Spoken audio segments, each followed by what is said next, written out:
opportunity for council to sit and visit and have conversation with WC. I can never get all WBCP. Thank you, WBCP, who is doing our recruitment for our city manager.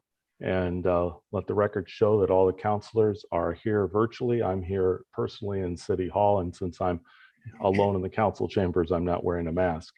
So with that as a beginning, I'm going to turn this over to Wendy Brown from WBCP. Got it right this time.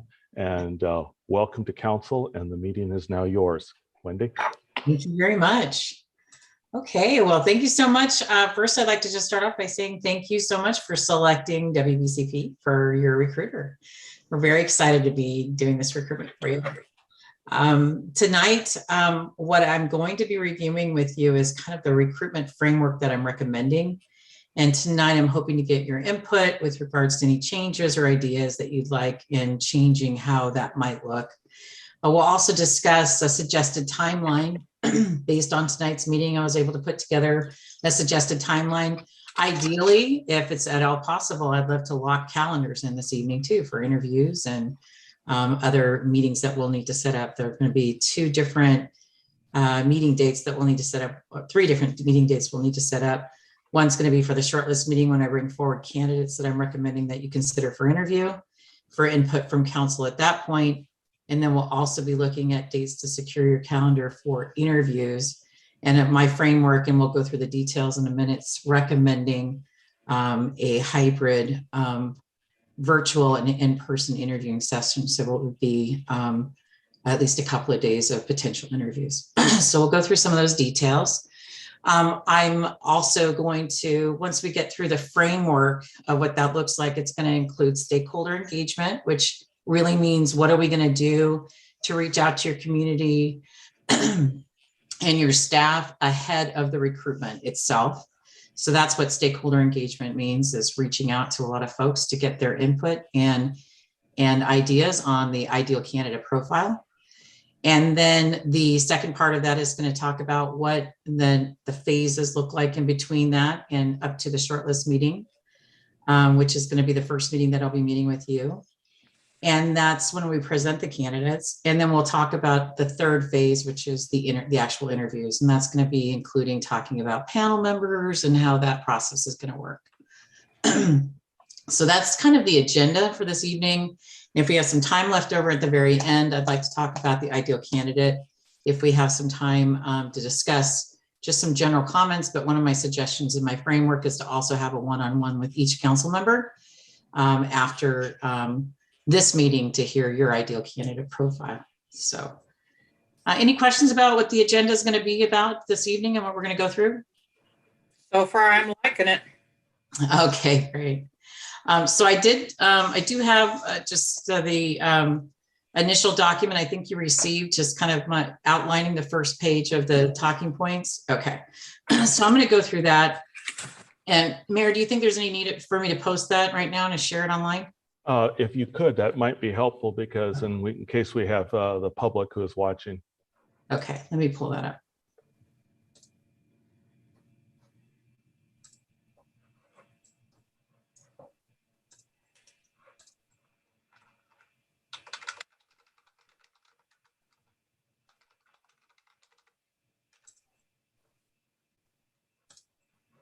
Okay, can we all see this? Yes, I can see it on my screen. Fantastic. Okay, so stakeholder engagement is the first thing we're going to be talking about. So stakeholder engagement is really for us to be able to produce the ideal candidate, both the technical, interpersonal, communications, leadership strengths, all the things we're looking for. And we're going to gather that from a lot of different areas. My recommendations is that we do a community survey. I did hear in last time we met that maybe you're surveyed out, so that's just a suggestion. I'm going to go ahead and share a sample of what a survey might look like. It does only take about 3 to 5 minutes to complete the survey. So it's the list of basically 40 competencies. People pick their top 7, and there's the text box that they can put additional information in. So it's not time consuming, and it does give people an opportunity if they choose to use that option. The other would be an employee survey as well. Give people a way to connect with me. Because I will only be meeting with department heads. So if all employees want to have an opportunity from an employee perspective versus just as a constituent, they can participate in the employee survey. I'm also proposing an interest in a virtual community listening tour, which is basically a Zoom meeting, 1 hour, be public open meeting where anybody can come and we can go through the discussions of what an ideal candidate looks like for your community members.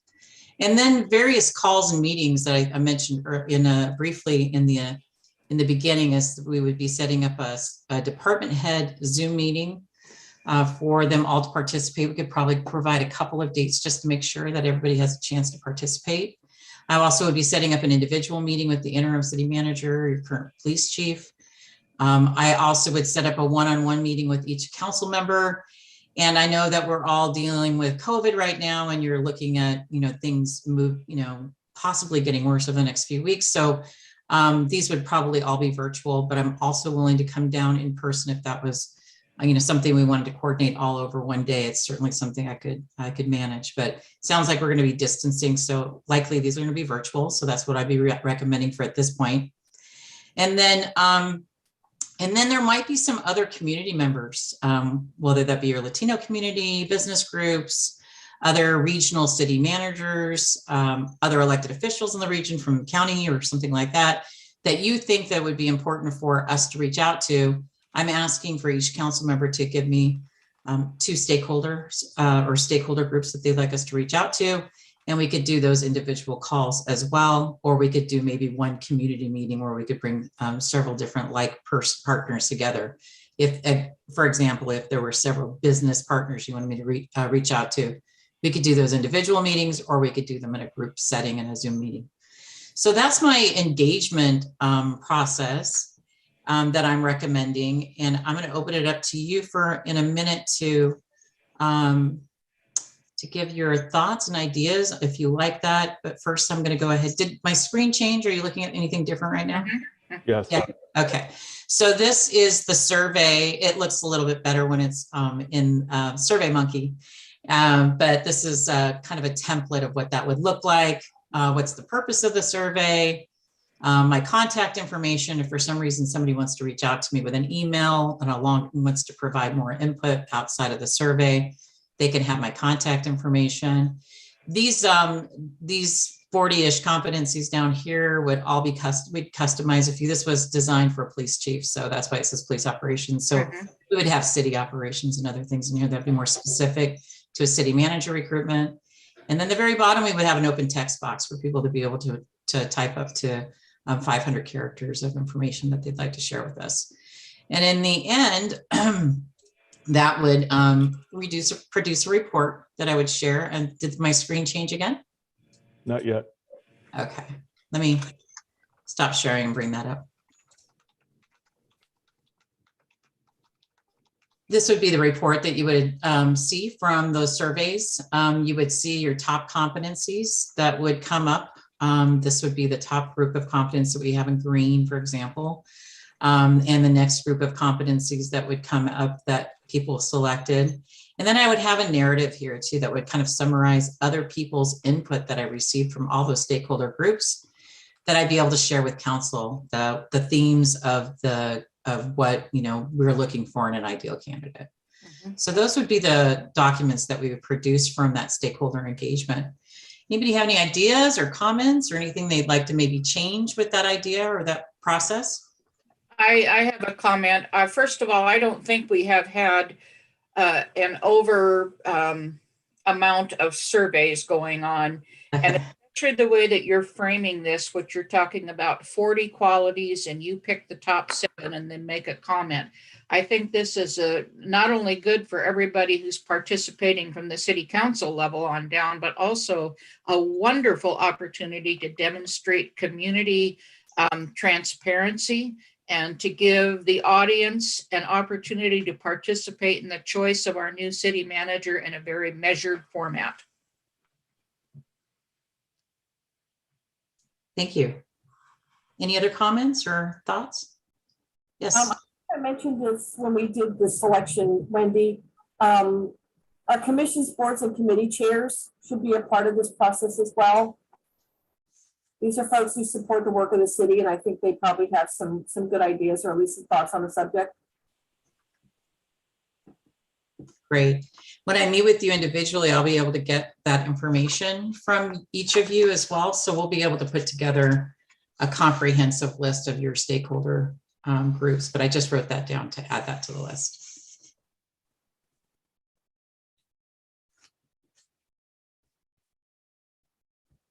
Any other comments on the stakeholders or any changes or recommendations you'd like me to reconsider on that? Okay, so if it sounds like that's going to work, then what I will do after the meeting is start putting together some our one-on-ones, and then we'll put together our stakeholder groups after that. And we'll talk about how that'll affect the timeline in a little bit as well. Okay, moving on, I'm going to go ahead and could I make one other comment, please? Sure. As counselors, I would really like in this process this time to see the responses from the other surveys that are done from both department heads and also employees. I think that makes a difference on getting a really comprehensive look at what everybody is expecting and hoping. Yes, you'll get both. And then what I'll also do is show where there's crossover. Usually there's quite a few competencies in the top 10 that show up in both groups, both the community and the employees. So that's always fun to see. So, yeah. Okay, I'm going to go ahead and put my document back up so we can kind of follow along here. So the shortlist meeting is the next thing. So just for everybody who's listening, the process, the way it will go is once I gather all the information of what we're looking for in an ideal candidate, we'll put together what we call a recruitment announcement, or what other people might call an ideal candidate profile. And that will highlight, all the great things that I've heard about, not only the ideal candidate, but what's great about working for your community, living in your community, working for your organization. It's a marketing brochure that really helps us sell your organization as an employer of choice, and also the job and helping people select themselves in or out of the recruitment based on what we're looking for in an ideal candidate. So that document will be what we use to identify the core competencies that we're looking for in the ideal candidate, which we'll use to help develop our questions. If you said, hey, this is what I'm looking for, then we should also measure against those competencies. We'll develop behavioral-based questions for those competency skill sets and measure those skills throughout the process. We'll use that brochure in various different marketing avenues, online advertising, print, social media, phone calls. We have lots of our own connections. We'll be reaching out to a lot of different people. And of course, we'll ask everybody that's on this meeting to share the brochure with their network as well, and ask them to share with their network. So that's our way to get the word out. We have very specific timeframes in the brochure. We'll have exact dates on when people should apply by and when interviews are. So everybody who's looking at this as an opportunity will be able to put placeholders on their calendar way in advance. So that will produce applicants. We have an applicant tracking system, which we will be collecting the applicants through. We will give the chief access to those applicants if he needs to ever pull them or look at them and find out how the recruitment's going. But we will send out weekly updates as well, letting you know how many applicants we've received every Tuesday. You should be receiving that. How many we feel are ideal candidates, how many are close to ideal, maybe stretch candidates, and others who just maybe did or didn't meet minimum qualifications. So you'll get a weekly update from us on the recruitment process, and we will have a specific date of when we'll be meeting with you and presenting those candidates, and that's what we call our shortlist meeting. So I'm going to go ahead and share another document, and I'm sorry, I'm just going to have to stop sharing when I switch over to a Word document. I apologize. Ask something while you're doing that, please. The brochure that you're going to create, is there going to be a digital version of that so that we can share it on LinkedIn and other social media? Yes, we will be producing a PDF and a digital link brochure. Would you like to see some samples of some of our brochures online right now, or? Yeah, I would. Okay. I'm going to go ahead and bring up our chat board. This is our website, right on our website, you'll see right in the middle here, you'll see our most recent job postings. So as soon as we post, you'll get the highlight here. But if people want to go to apply, they go into the job board and they can see our recruitment brochures. I'm going to go ahead and just pull up one of the most recent brochures we've done. This is a digital brochure, and it is something that you can click through. It's got moving parts and makes it a little fun. So this would be the digital link one that we could send out to folks. We would also be producing a PDF as well. And the components, maybe I should back up a little bit. The components are, the first paragraph is how do we capture their attention, kind of gives everything in a one paragraph section, and hopefully people want to read on. Next would be, why your city, it'd be about the city of Independence, specifically about the job and the organization. And then we would go into the ideal candidate profile. Usually we'll have a section that talks about the future challenges and opportunities. We'll be capturing that from council as well as your staff on what are some of the great challenges and opportunities that the city manager can look forward to championing. And then of course the employment standards, which are the minimum qualifications. What are we looking for? The minimum amount of experience that we're looking for. And I always say, let's don't focus too much attention on minimum qualifications, because we always look for maximum qualifications anyways, when we're really identifying the ideal candidate. But it does help people select themselves in or out of the recruitment. And then we get into the salary and benefits information, which we will have on that page. And then we have how to apply. This is the dates that I was talking about for first consideration. We'll have, apply by this date. And here are the dates we'll want you to say for your interviews. My contact information is always available. And that's just an example.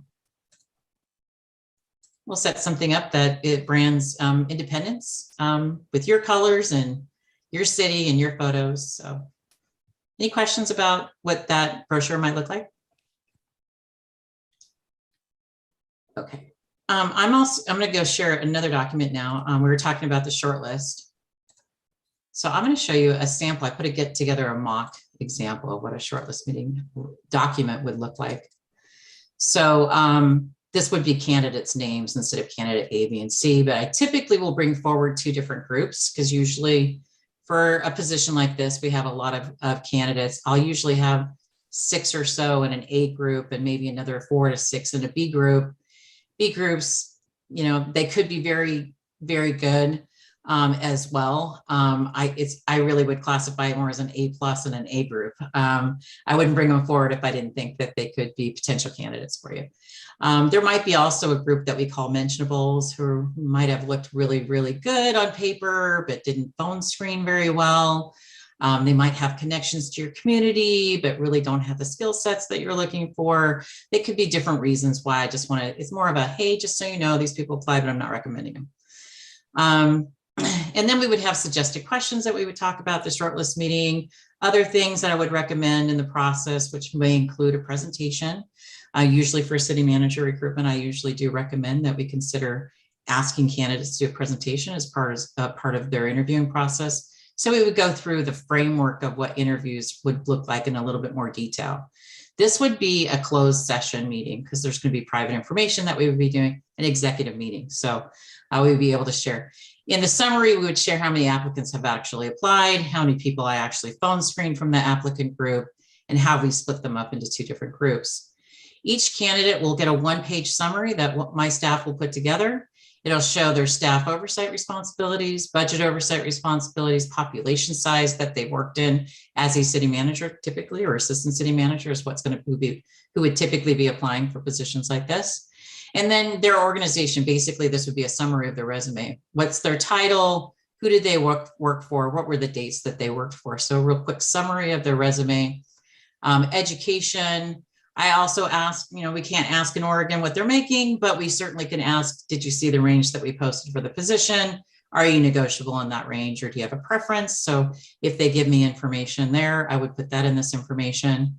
Typically, this first box just kind of goes over the core technical competencies that we're looking for: budget oversight responsibility, staff, leadership, other city oversight, fiscal, those kinds of things that we typically would be looking for in an ideal candidate for city manager.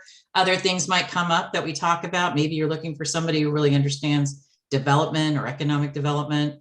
Those would be other things that we would highlight if that was something that I knew that was interesting for your constituency group as well as you in this area. The second paragraph or the second box here typically includes kind of what most people call soft skills. That's going to be the less technical expertise you're looking for and more along the lines of leadership, communications, engagement, personality. Are they personable? Do they, how did they describe themselves as a leader? And how did that, my phone screen go with them really? And that's where I think kind of match happens. And I usually like to remind people that it's very rare that we let people go who aren't technically capable to do their job. Usually it's because they're lacking some of these soft skills, right? The ability to be able to connect with their community or be responsive to council. So the city manager would also be the question is like, why this position? Why now? Why this opportunity? I'd ask that question. Will you need to relocate? If so, how long will it take us to get you? Do they have a contract? Is it 30 days? Is it 60 days? What's that look like? So, if you're interested in this candidate, how long they're going to be looking to, how long it would take them to be boots on the ground. Sometimes people offer that they're looking for the next 7 to 10 years. If they offer information like that, I put this under this longevity section. So this will help us really go quickly through our shortlist meeting. We'll also provide you with either hard copy binders of all of this information or a Dropbox that we'll go through, and you can electronically go through that. We will pull that information from you in advance, so we'll know what your preference will be to make sure that you have all the documentation you need. So these one pagers will be followed by the information that they actually submitted for their application, which usually typically includes a resume and cover letter, and sometimes some recommendation letters. So any questions about what happens at the shortlist?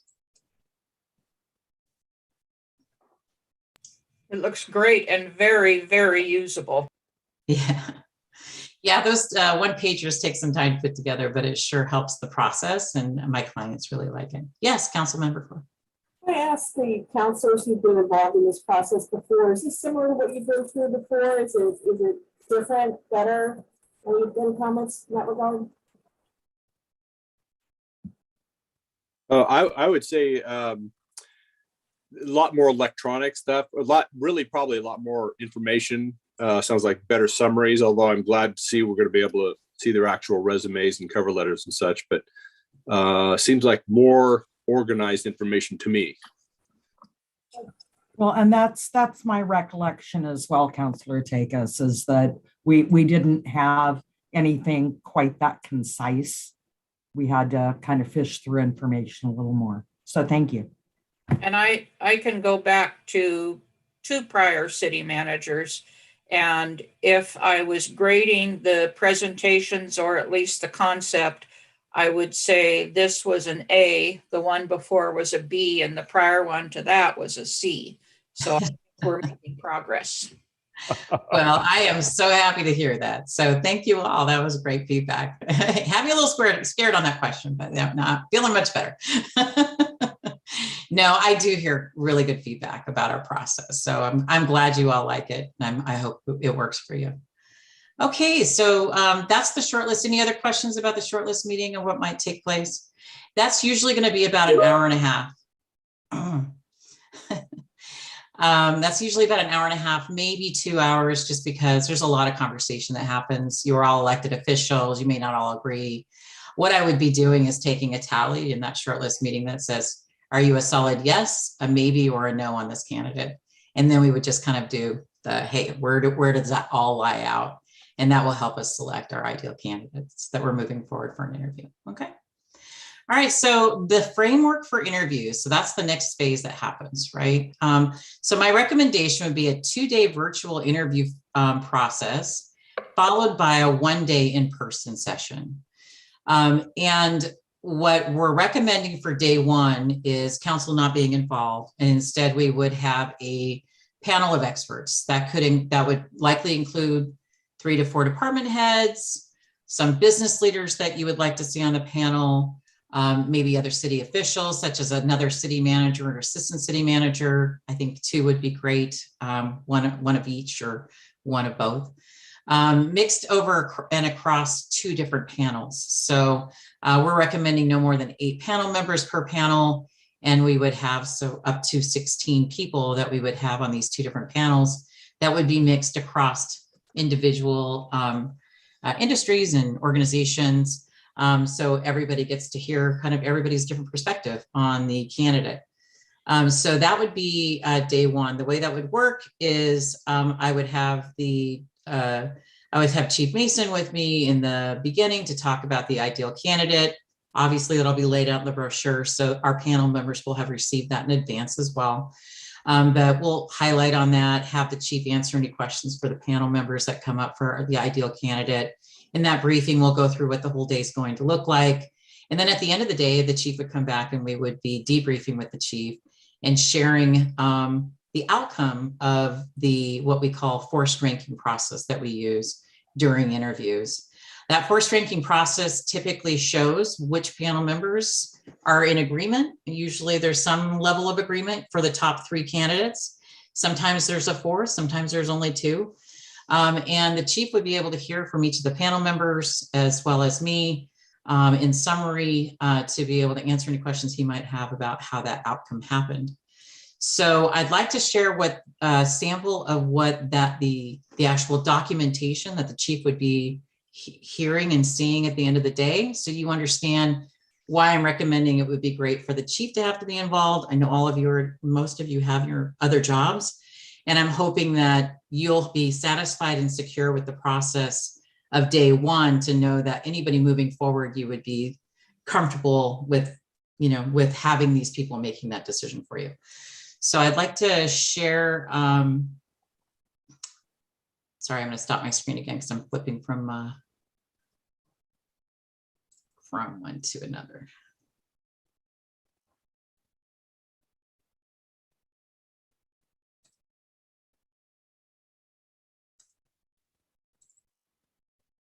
Okay, here we go.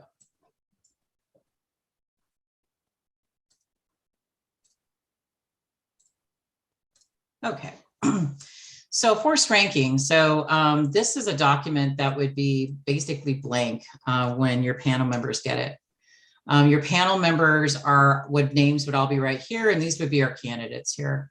As the day goes on, Jane would be our first candidate. So I'm going to ask the panel members to list Jane as their top candidate because they have no other candidate to compare to. Rob is the next candidate. Forced ranking would be in this direction. So their top candidate is in the first row, their bottom candidate is in the last row. Second candidate that comes in, they decide that they like Rob better, and Jane is now moved down the pipe. So in the end, they would have all the candidates all ranked in 1 through 7 in this scenario, of Sam being the top and Bert being last for this panel member. Now, not all panel members are going to agree. So we, at the very end, tally that information. So here's our panel members across the top here. Here's our candidates along the side here. And you can see a pattern that forms of people picking Gary, for example, as 3 and 4. Kathy got lots of 1s and 2s, but so did Sam. And then, so in golf, just like in golf, the lower the score, the better. Clearly, we have 2 top runners in this scenario with a little bit of a stretch between these 2, but from the 3rd candidate to the 4th candidate up here, which is Jane, there's really only a 3-point separation. So in this scenario, my recommendation would be, let's talk about the top 3 candidates that are coming up and the 4th with the debriefing process, which would be with the chief. And more than likely, we wouldn't be sharing anything about the last 3 candidates that didn't make it to maybe that top on the very end, unless the chief wanted to hear a quick summary on each and why they weren't moving forward. So at the end of the day, the chief would hear the reasons why their panel is recommending these candidates. My recommendation to the chief would be, if there's somebody on the fence like this candidate, that we should move them forward. I don't recommend moving more than 4 candidates forward. I think that that's a great number, 4 or less, to be able to move forward to a city council meeting. So the other document that you would get in addition to that, or the chief would hear and get from, hold on, here it is. The following day in our briefing for our second day interviews with council would get all this information. So they would get, in our briefing, we would go over the panel and the results of the panel. And then you would also hear this narrative. So on each of the candidates throughout the interviewing process, after each candidate interviews, we're going to ask the panel members in each of the panels, what did you like about the candidate? And we dump all of that in one side of this document. And what questions and concerns do you have about the candidate still after this 50-minute interview we just had? And so we would have that on each of the candidates that we would collect from both panels. That evening, I'd put that together and make sure that in our briefing to you in the morning, as I'd be able to share all this information with you. I will share the forced ranking outcome and how we got from day 1 to day 2. And then as the council, and then before we start our interviews, I will also have some suggested questions. Those suggested questions are typically going to be focused on some of those core competencies and some of the things that the day 1 heard. So you get to hear why they really like them so much, some of the same things, but also I'm going to focus a lot of attention in this area here. So you get to ask some customized questions that really lead to some of the question marks that were still left on the table from day 1. So I'll have some customized questions that will be down here. We'll all decide on which questions we want to ask, how that will go in our briefing on day 2, and who's going to ask what questions. So that will help us get to the next phase, which is going to be, who we're moving forward to an in-person interview. But I want to stop right there and just hear if there's any questions that anybody has about the interviewing process. I have a question. This is Dawn Roden. I'm sorry, I'm not on a video because I'm sitting in my car. But so the chief will not exclude anybody from coming forward. He will just agree with your top 4 recommendations. Is that correct? And will we have an opportunity to talk to you one-on-one before you decide who will make up those 8-member boards? Yes. So you mean the panel members? Yes. Yeah. So what I'm going to do is let me start with the panel members first. So with the panel members, I'm going to hear from each of you about who you'd like to be in that meeting. More than likely, I'm going to get a lot more people than 16. If I say, hey, who would you like in there? I'm going to ask for your top 3. There might be several of you that have the same top 3, which may give me an opportunity to include more people. So once we put that all together, I'll be sharing that with the chief, who will be disseminating that across the to all of you via email or the clerk, and sharing that information so you know, hey, this is the panel that we're recommending based off the information we received from all of you. If there's any heartburn, let us know, but this is the one that we're recommending based off of all of this information we've collected. So you will be able to give some input and final feedback or thoughts on that, but that's how I envision this moving forward, unless there's something else that you feel would work better for you. No, I just want to make sure we have a robust, diverse panel. And I really want to make sure that also that we don't have people who are related to each other or by marriage or whatnot on the same panel too. I just want to make sure that we have a difference of thoughts and opinions going into this. That's a great idea. Yeah. And then to get to the other part of your question was the chief. Typically, I mean, the chief is working for you as an interim. He's also your police chief, and he knows your organization. He knows you well. I think he's, without having to do an executive session, and I don't know if we could even, because it's questionable. We felt that this was the easiest way for you to get to day 2 without interrupting with the best person there to hear from the stakeholders that you recommended and you wanted there. And the chief, usually what happens is we dismiss the group and I say, chief, are we moving forward 2, 3, or 4? And usually we include more than less. But I don't recommend including more than 4. And if you're including more than 4 in a second day interviewing process, you have a rock star candidate group. And certainly the chief would not be excluding anybody that if the panel members felt that the top 5 candidates were all number 1 candidates, but they were forced to rank them with a 5, then the chief's going to know that by the time he's done debriefing with them. So He wants to make sure you're going to see everybody that is important for you to see. Great. Thank you very much. Any other questions about the interviews, the virtual interviews over 2 days? I have one, and this is based on experience in the last process that we went through. And it's more of perhaps a caution rather than a question. And that's that we had a candidate that looked really great on paper.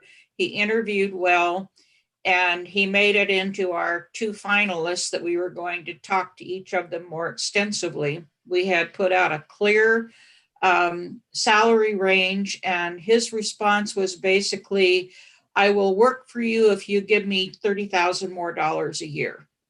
So there was some not total honesty there in what the acceptance was, and it was a little bit extortionist. So Yeah. it's just FYI.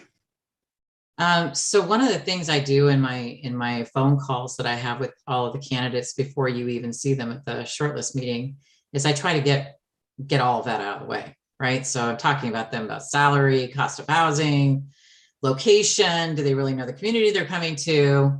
My job there is to be the best matchmaker as possible and to erase as many surprises for you and my client as possible. So if that is coming up in the very end, I'm as shocked as you are, because I would have already had multiple conversations with each candidate regarding those things. So,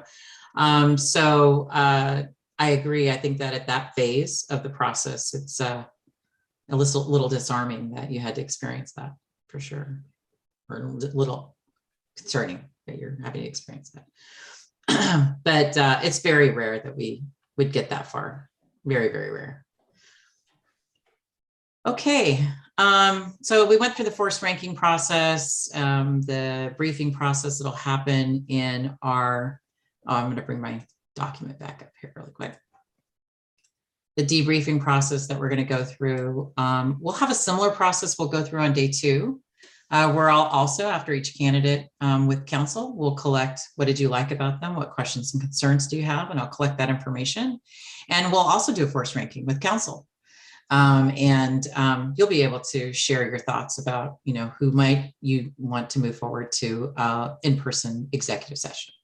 So this in-person executive session, the outcome hopefully is going to be we have identified a candidate we'd like to move forward with an offer to. We'll do some preliminary internet searches. We're not specialists in background checks on the internet, but we do our due diligence before we bring the candidates forward to the shortlist meeting with regards to anything glaring out there on the internet. Just so we can be informed, we'll call the candidate if we find something concerning that we need to get both sides of the story. Sometimes there's reasons why there's interesting stuff out there. And then we will, but the background and reference checks, usually take about 2 weeks from an offer. So if we've identified a candidate from our in-person interviews, we're going to be looking at about a 2-week process for background and reference checks to be completed. And then usually it's 4 to 6 weeks from an offer. So I'd like to kind of talk a little bit, any questions about what that in-person interview might look like? The one thing I can tell you about the in-person interview, now you've already had a chance to meet all these candidates. The in-person interview gets to be much more flexible, more conversational. We'll have a few question marks that were still left on the table from the candidates. So we'll have some follow-up questions we'll customize for each of them. But it really is a nice conversation. It gives the candidate a lot more time to ask questions. And once the candidate starts asking questions, it really opens it up to a conversation. It's a nice time. It's less structured and really more conversational. So I think it's a great day. Really like those days. Question, how many people do you anticipate for in-person interviews? So it could be one candidate. I haven't, usually at this phase, it's not more than 3. Okay, thank you. And so here is kind of the timeline. So I took our proposal timeline page and kind of put some dates to it, and hopefully we'll be able to come up with some dates today. January 19th tonight. So I've got maybe three weeks of stakeholder engagement based off of what we talked about. Just making sure the survey is out there long enough for your community to respond to, making sure I'm setting up all the meetings with you and your constituents. It's going to take about 3 weeks.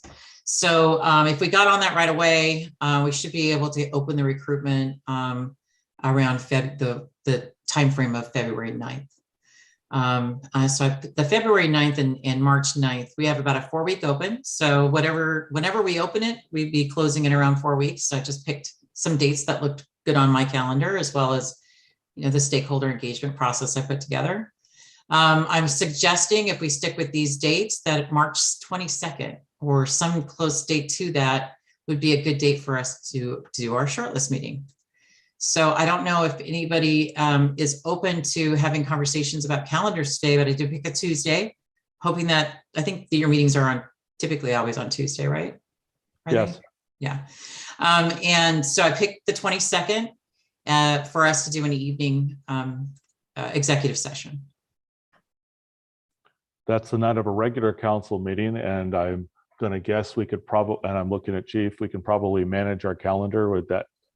Would that work out, do you think? Works out fine for me. Is that spring break for those of you that have kids? And would that cause any grief for you? Are you going anywhere? Spring break should be the week after. Shouldn't it? That is spring No, break, but it that works for is. me. I can do that. Okay.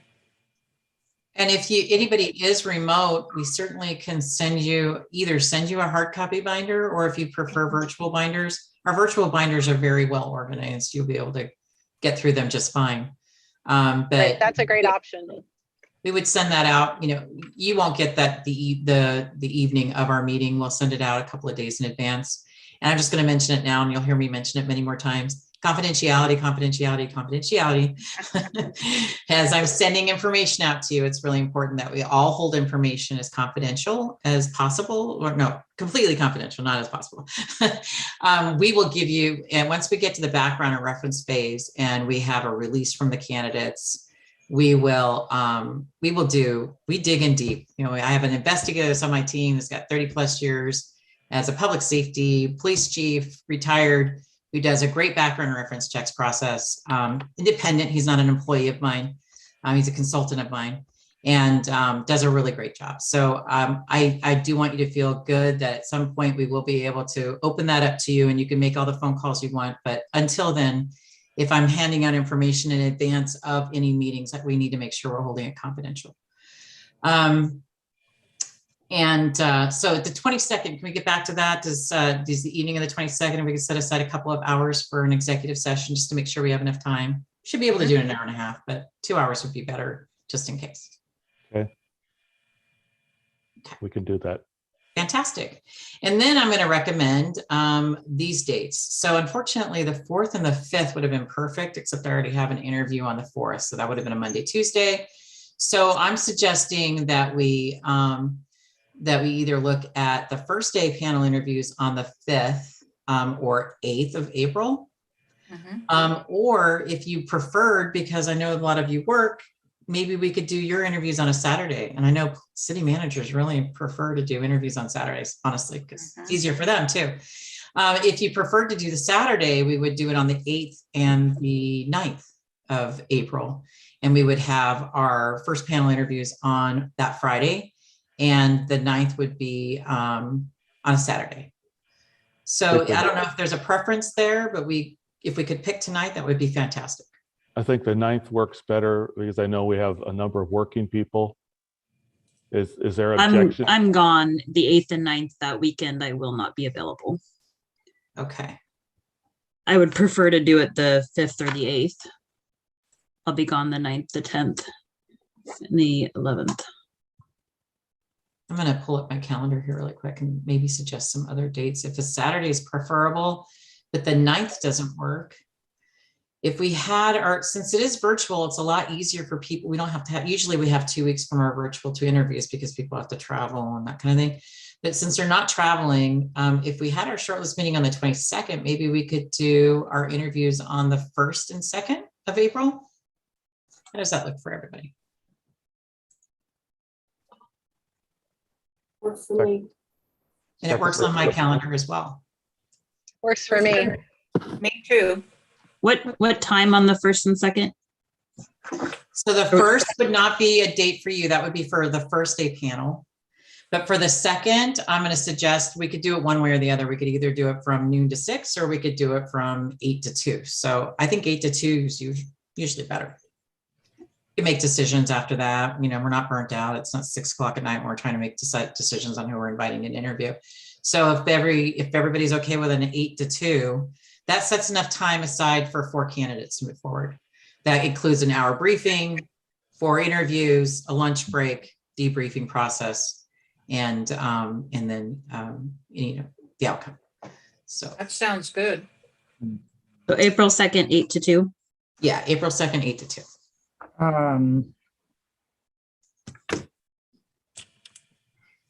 And then the panel members that we secure, the placeholder I'll be putting on their calendar is going to be 8 to 5:30, assuming we have as many as 7 candidates before we'll need that much time. And then as we get closer to once we select how many candidates we're moving forward, and once we secure those candidates, we'll be able to tighten up that schedule for Friday. I hate to be, you know, the one difficult person in the group. Any way we could push that out to about 9? I'm going to have a longer than usual commute. Yeah, we could for Saturday. Yeah. Yeah, we could do 9 to 3. Does that work for you? Okay. Okay. If it works for everybody else, otherwise I get up bright and early and make it by 8. Anytime I can get An hour to sleep in to me. Yeah. Okay. Okay. No, I agree. 9 o'clock sounds much better. Okay. Thank you. Appreciate the accommodation. All right. And one quick question.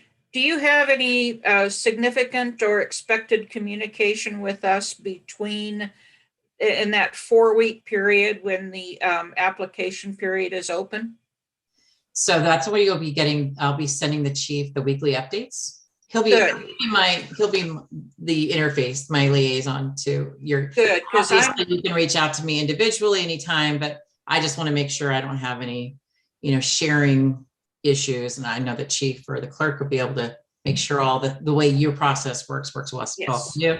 So we'll be sharing weekly updates with the chief, and again, you can reach out to me anytime if you want to get any additional updates. Yeah. sounds great.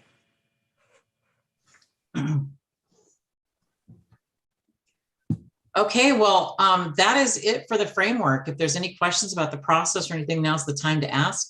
Sure. Wait, the in-person interviews the week of April 18th.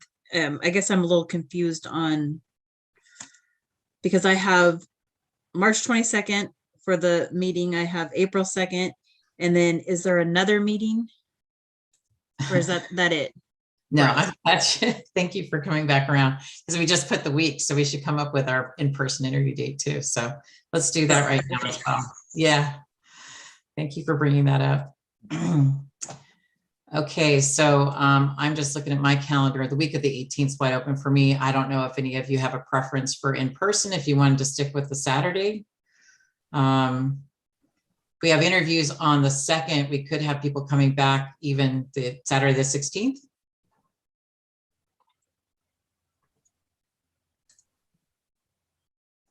It seems like that might be better. That is heading into Easter weekend, and people might have other plans.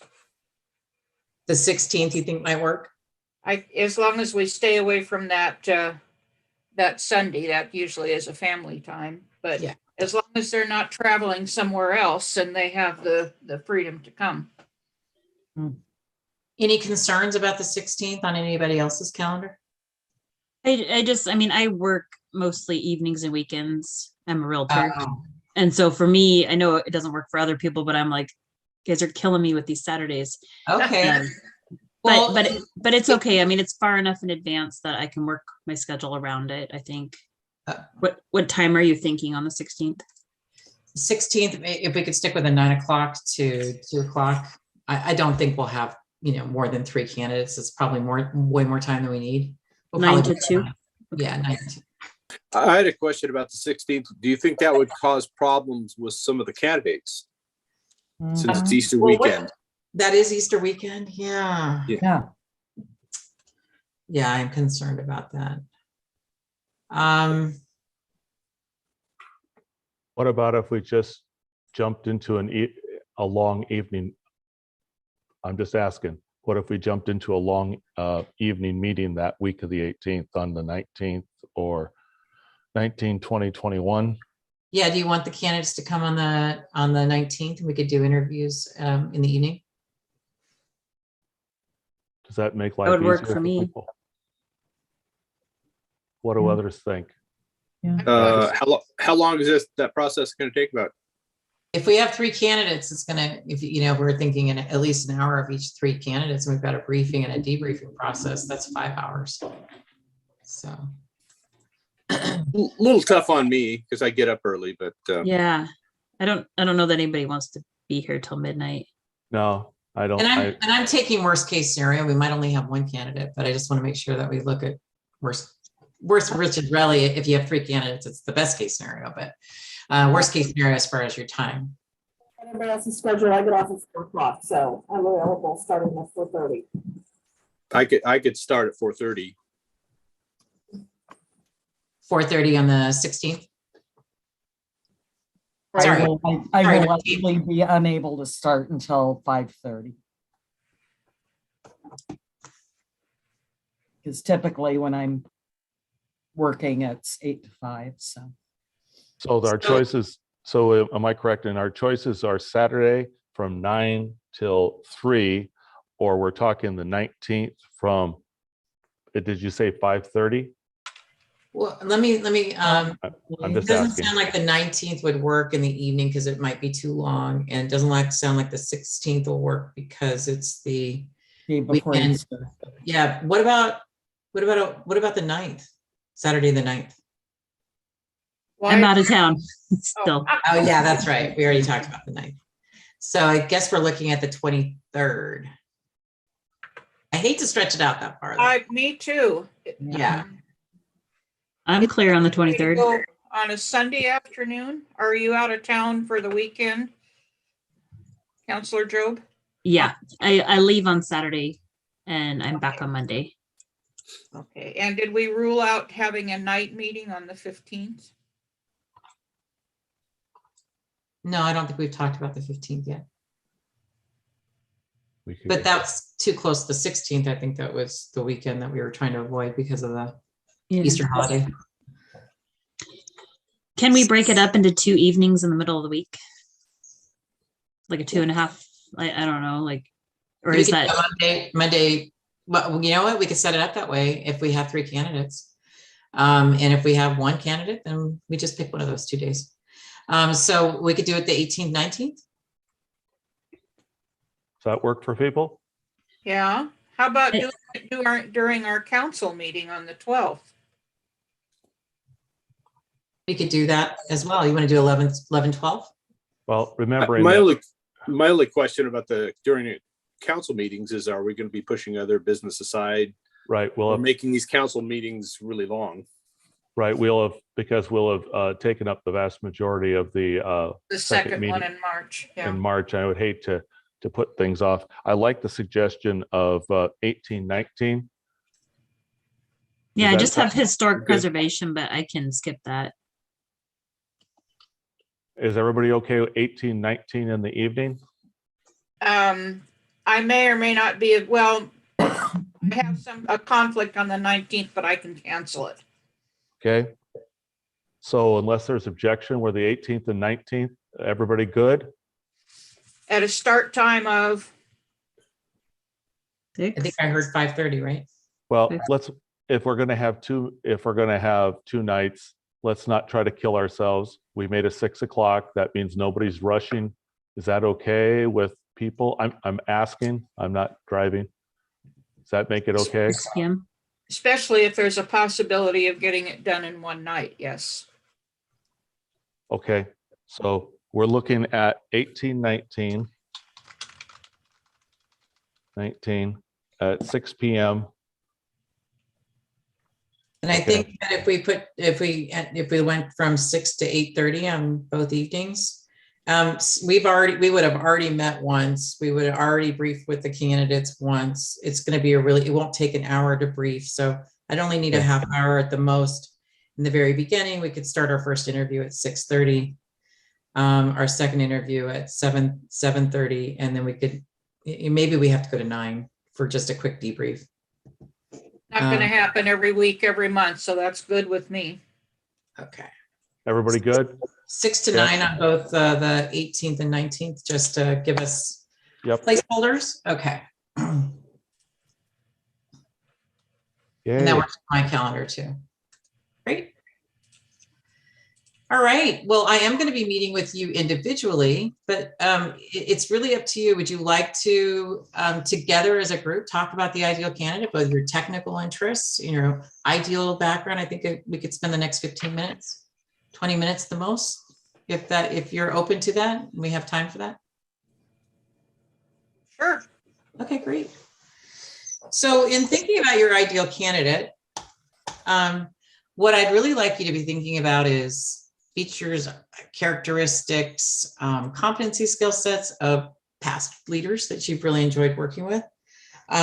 Thinking about, current challenges and opportunities you have ahead of the city for the next 3 to 5 years, and the technical skill sets and interpersonal skill sets that are going to be important for you to have in the next city manager to help you accomplish all of your goals. And then, as I mentioned earlier, it's very rare that you let people go because they're not technically capable to do their job. So in addition to all of those technical skills, budget, all the other things, what are we looking for interpersonally with regards to leadership strengths and who they're going to be showing up in your community, that kind of thing. So I'd love to start off with just the technical background you're hoping that the city manager is going to have with, where are they coming from? Are they coming with strong fiscal, finance, economic development, planning? What are you really hoping that this person's going to have technically in their background? I'd like to see some experience with urban renewal and the use of urban renewal funds.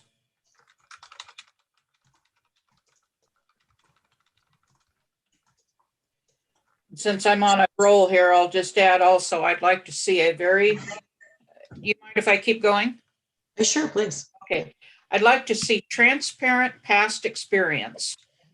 And if that means including calling the cities or organizations where the person worked before, I think that's important and important information that we need.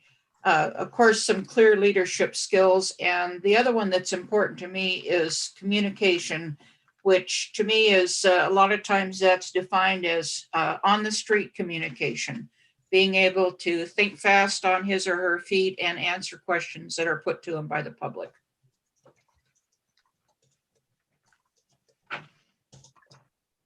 Okay. I'd like to see somebody with a history of working in growing communities. I mean, that's kind of the thing that's going on here, and best managing growth. And to echo Councillor Morton, that sort of street savvy on the fly when you get cornered regarding growth and what we're going to do about it, or often how we're going to stop it, which we're not. But yeah, the ability to have ready answers to the questions that most often come from the community.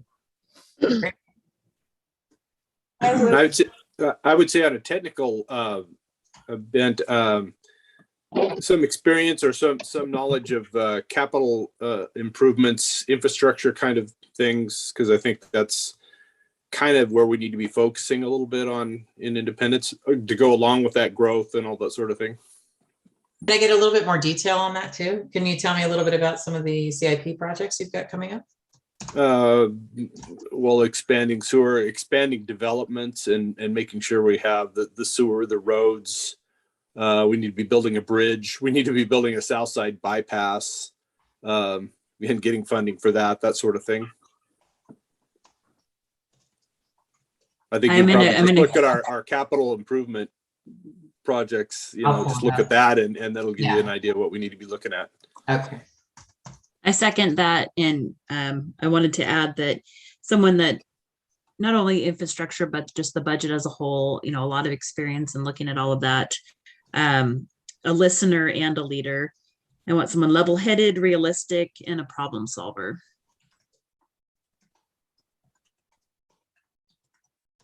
I think all those all those are good too. I agree with what everybody said so far. I really want someone who can see the big picture and can, do all the things that the other counselors have mentioned, but we also need to really start looking at things we can do for our youth. And I know that I've thrown this out there a lot of times, but it is in our 2040 plan to look at developing the independent sports park. I really want to get someone passionate about our youth and our community. And we really need to get out of this COVID slump robustly. And I feel that the youth in our community is underserved. And so I really want someone who can look at all aspects of the youth in our community and see how we can improve their lives and make independence more livable for people. And I agree with the infrastructure and roads and bridges and whatnot, but there's nothing for kids to do here. And that's what people always tell me, what can we do for kids besides hang out at the high school? We need to have other things for them to do. And so I really want someone who can look at the big picture of things and to see that as well. Okay. Wendy, I'd like to see somebody who's a community builder, echoing some of what Councilor Morton and Councilor Martin Willis said. Solid communication, consistent messaging, responsiveness. And I want somebody who can really, and not just in a business sense, reach out to the Latinx community and bring them on board with everything that's going on at the city. You can look at the pictures around you and see they're not represented here, certainly. There is some representation on the staff though, but we need somebody who can kind of build that bridge a bit. And another thing that this community is known for, and it's getting to be even more important, is community events. We have some fairly significant ones here, and the city manager, the ideal one would be a promoter, a supporter, and a participant in those events.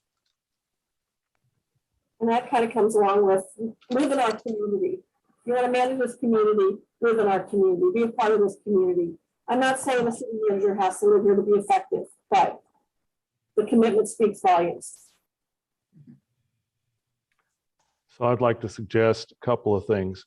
I want someone with a vision big enough for independence, and that encompasses that's a kind of an overarching for some of the things. I don't want somebody who their excitement is the project. We've got the project like some small communities have.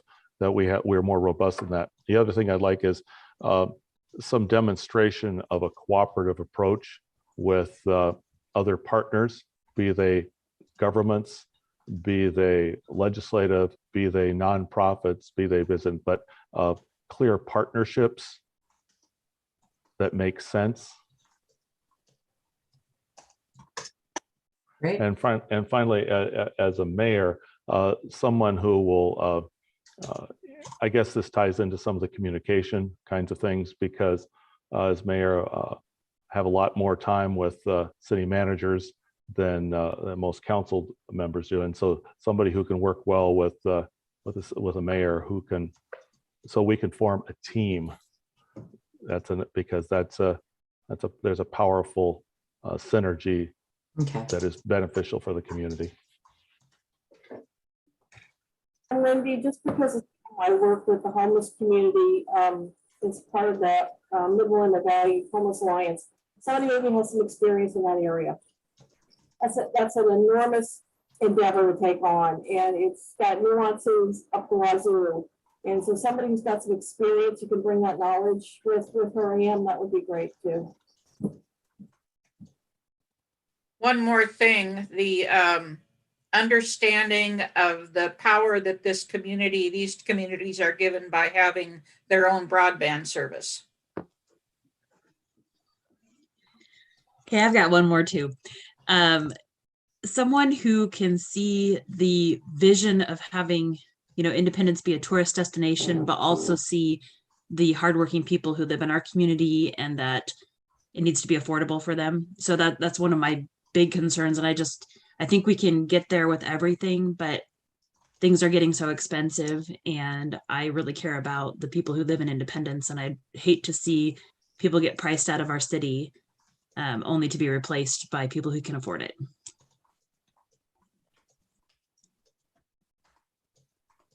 Okay. So Wendy, do you have a flavor? Do I have a what? Do you have a flavor now? A flavor? Yes, I do. I'm definitely getting the flavor. And it's great to hear all of this. And I will look up all of the things you suggested too. I'll look up your community events. I will definitely revisit your board goals, or sorry, your council goals, and your CIP. I did review that at one point. I'll get freshened up on the CIP projects. But in that, I can go back and I can look at those. It's going to be a long list of interests.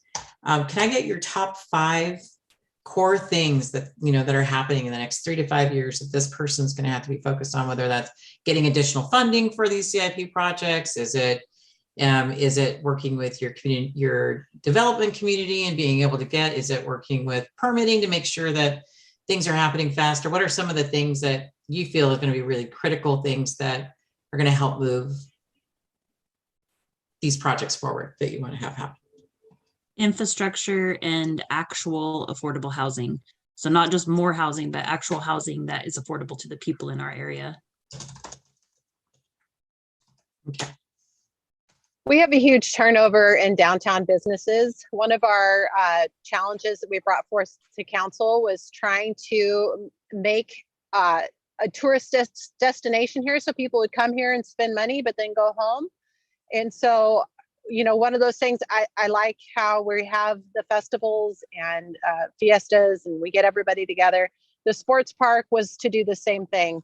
Developing the sports park, having funding for the sports park, encouraging the sports park will bring in an abundance of people to spend money so that our businesses last more than 18 to 24 months in downtown Independence. We need to get these things robust.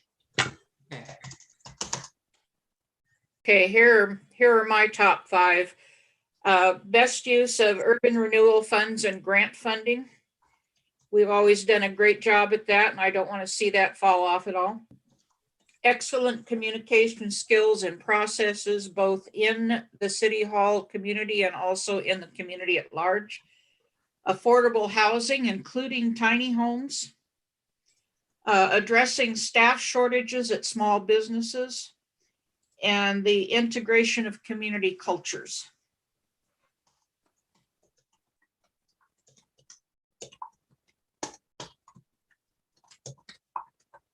Great.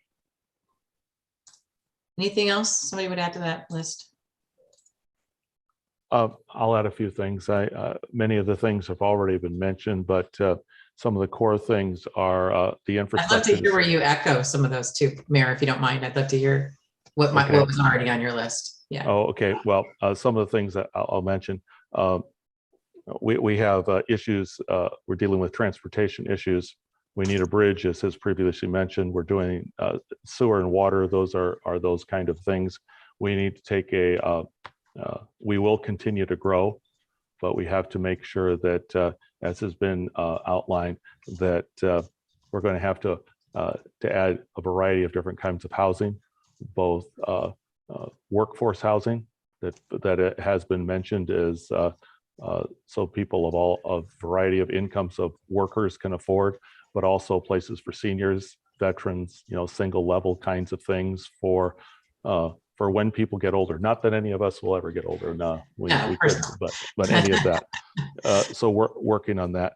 I want to make sure that since almost 40% of our community is Latino, I'd like to see someone who will help us reach out and make connections and involve.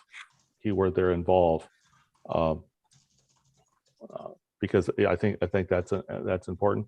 I also would hope that we would continue our business and economic efforts. We've had success that others have not had, and I think that's important. And again, embracing the vision and the flavor of Independence as a can-do, go-to type place where we are creative and not bound. Whether it's we've done Minot, we're doing things with trying to move forward on a number of homeless issues and trying to deal with, we've talked about sports parks, which are, as Councilor Roden is correct, that's a resource that is wonderful and is ready to move to the next step. So those are some of the same things that that we're having. I have, I'll say again, community builder, and by community builder, I mean, let's work with Monmouth where we can. We're so close to one another. We need to be able to leverage back and forth on things that make sense. Leverage with what? Sorry. The city of Sister City. Okay. Focus on reliable bilingual communication. Fiscal transparency in ways that people can actually comprehend the information. I've been through 3 budget cycles now, and I'm just beginning to understand it. Okay. Somebody who would apply good green climate processes were smart and feasible. So some experience in that area would be helpful too. And that speaks a little bit too, I think, to affordable housing. And I think, Councilor Joe, we need to define what we mean by affordable housing. Everybody can afford something. Housing is affordable to someone. It may not be affordable to, a minimum wage worker, but we need to identify what that actually means before we go forward with that. But I'm definitely a big proponent of affordable housing too, but I get slapped on the wrist a lot because I don't find that term, and it means a lot of different things to different people. Yeah. Well, some of the apartments down at the waterfront are, $2,600 a month. So they're really nice apartments. But, being in real estate, an entry-level house is maybe 300, but you can't really, get a loan on that because of all the dry rot or the broken windows. And Right. so I guess, I know it's happening all over the country.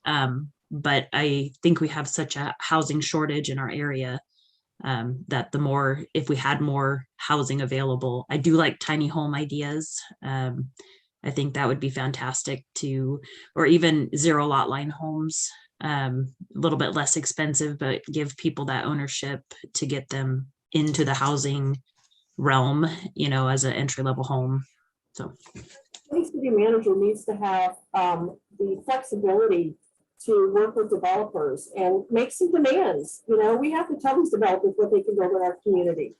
And if it's not a mix of housing solutions, then that's not going to work. So somebody who can get in there and make those kinds of, have those kinds of conversations, I think will be valuable. Okay. So I kind of have, I guess, a question comment.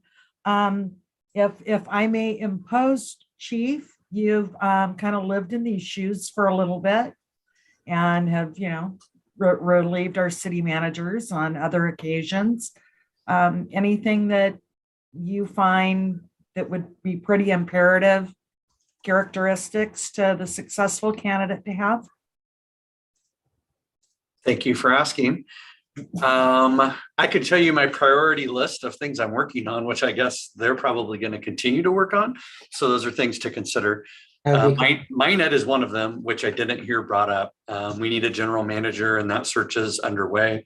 We need to redo some agreements with MyNet, all of which I doubt I'll get done before this new city manager comes on. So some experience in that area will continue to be, co-owners of a public utility, which is internet service to the home here with fiber optics. So I think those are important qualities to have. I think there was a benefit to having a city manager who had been an attorney previously, and also a benefit to having a city manager who had been an engineer.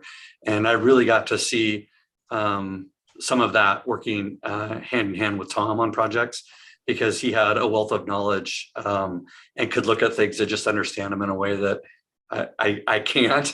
Luckily, we have a good public works director and a good senior planner now, and they do better than before we had those positions filled. So it may not be as much of a priority, but still, as we continue in our both infrastructure and development growth, those qualities and qualifications and experience and having done it really are helpful. Both of those areas were weaknesses of mine, and now I'm able to kind of rely on staff that are experts in it. And those staff should still be here, which will be great. But having that knowledge for the person that's really in charge is important. And what was I had a third one. I didn't write it down. I wrote down 2 because I wondered if I was going to have to come up with that. Let me give that just a moment of thought here. Okay. Finance by any chance? Budgets? Oh, yeah. Always important. Yeah. So it actually was. It was what I was going to write down was identifying and securing some funding streams, especially right now. I am aware now more than ever of how expensive our infrastructure needs are. And if we can find a way to identify some funding streams and secure them without having to go to ratepayers for all of that, it's going to be a tremendous benefit to this community long-term. So Yeah. identifying and securing funding streams would be my third one. Okay.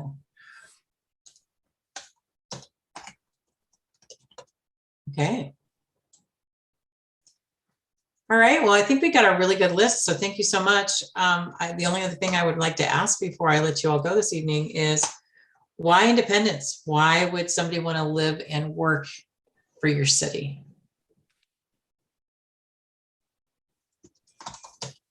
How much time do you have? Well, I've already heard a few things. I just comes kind of through all of the other things we're talking about, but maybe if each of you could come up with 2 things, 2 to 3 things that you think are the 2 or 3 things would be all the best elements of a small town, but all the important elements of a growth community. And also the presence of a broadband system that attracts people from out of town who choose to telecommute.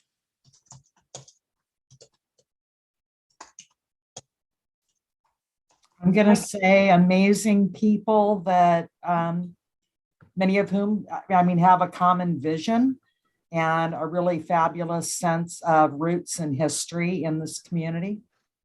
And we welcome folks into that vision.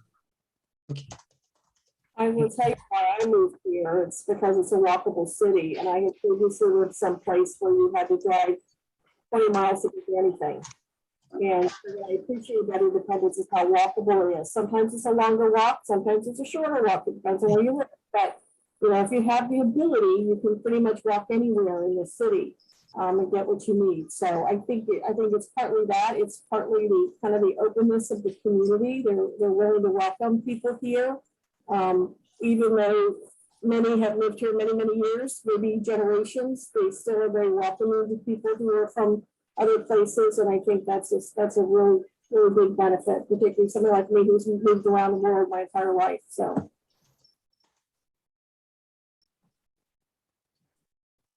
I couldn't agree more. I would just add that, believe it or not, even though we all have different backgrounds, we all truly like each other here. If anybody's down on their luck, I've never seen anybody not a whole group of people step up in our community and help support each other. I saw this when I was helping refurbish the Pioneer Park. I put out a call for help from the community, and I had hundreds and hundreds of people from all